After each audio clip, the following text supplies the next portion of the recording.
my dear student, how are you today? Hopefully all of you in good spirit and in good condition today.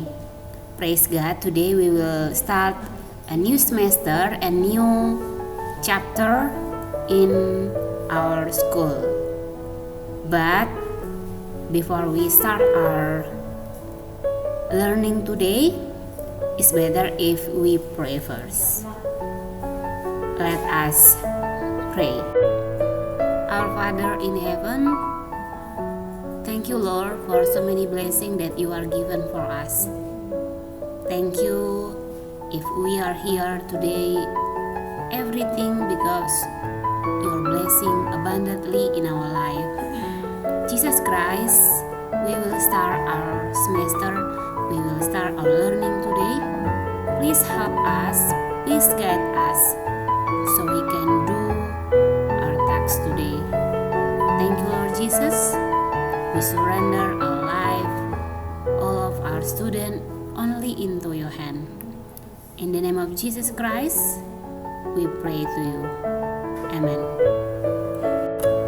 Oke, buat anak-anak teacher semuanya, sebelum kita memulai pembelajaran kita untuk semester ini, teacher mau menyampaikan sedikit informasi tentang bijak menggunakan teknologi. Tidak dipungkiri bahwa hari-hari ini gadget atau laptop atau internet menjadi bagian yang sangat kita butuhkan secara khusus dalam proses belajar mengajar kita. Tapi dalam hal ini teacher mau sampaikan bahwa kita terlebih sebagai anak-anak Tuhan harus bijak dalam menggunakannya. Harus bisa menguasai diri. Oke. Bijak menggunakan teknologi artinya bahwa kita harus menggunakan teknologi untuk hal-hal yang positif. Contohnya menambah pengetahuan dan untuk menambah media belajar kita. Itu yang pertama. Kemudian yang kedua adalah gunakan dengan cara yang benar. Artinya kita harus menggunakan teknologi atau dalam hal ini gadget pada waktu dan tempat yang tepat. Tidak boleh kita menggunakan handphone itu di segala tempat. Kita harus melihat waktunya kapan dan tempatnya juga kapan. Yang selanjutnya bijak menggunakan teknologi yaitu bahwa kita harus meminimalisir, artinya memperkecil dampak pada tubuh kita. Kemudian jangan menggunakan gadget sambil dicas supaya apa? Supaya radiasinya atau aliran listriknya tidak mengganggu pada tubuh kita. Yang selanjutnya adalah jangan menggunakan gadget terlalu lama. Penggunaan gadget yang terlalu lama akan menimbulkan hal-hal yang negatif pada tubuh kita. Contohnya kesemutan atau mungkin pegal-pegal. Kenapa? Karena kita menggunakan gadget terlalu lama.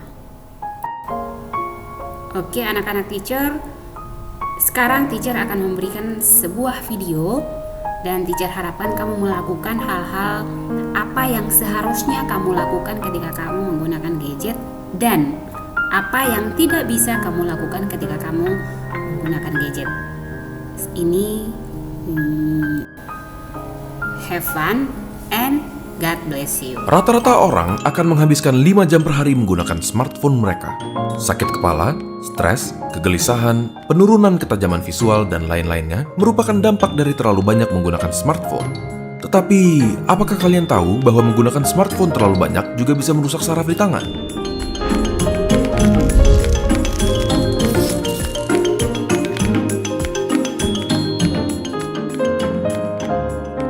Seberapa banyak dari kalian yang suka menghabiskan waktu menggunakan HP? Mungkin kalian melihat foto-foto yang dibagikan oleh teman kalian atau melihat postingan lucu selama berjam-jam. Melakukan ini secara terus-menerus dapat merusak saraf median, salah satu dari beberapa saraf yang mengkontrol gerakan tangan dan jari kita. Saraf median mengkontrol gerakan jempol, jari telunjuk, jari tengah, dan setengah dari jari manis. Kerusakan terhadap saraf ini akan menghasilkan ketidaknyamanan dalam menggerakkan jari yang terhubung olehnya. Kalian bisa merasakan seperti ditusuk oleh jarum-jarum kecil atau lebih dikenal dengan sebutan kesemutan, dan bisa juga merasakan kaku. Jika dilanjutkan, jari-jari tersebut tidak akan bisa digerakkan sepenuhnya lagi. Tapi, bagaimana sih hal ini bisa terjadi?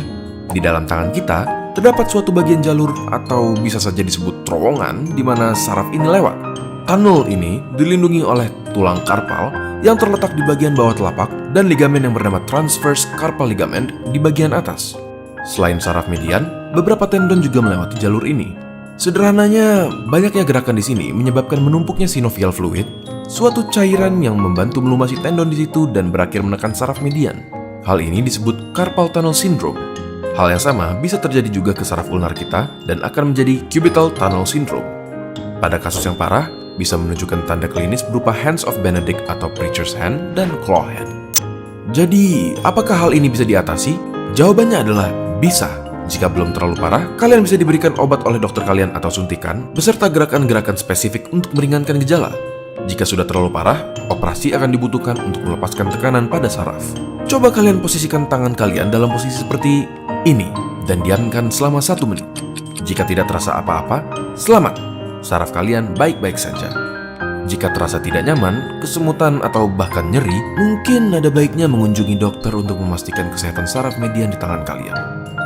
Bagaimana menurut kalian? Apakah kalian akan mengurangi penggunaan smartphone? Bagikan video ini ke teman-teman kalian yang terlalu banyak main HP.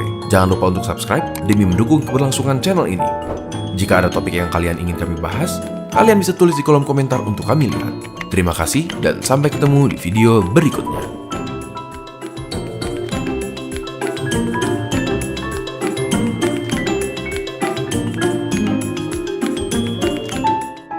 Terima kasih dan sampai ketemu di video berikutnya.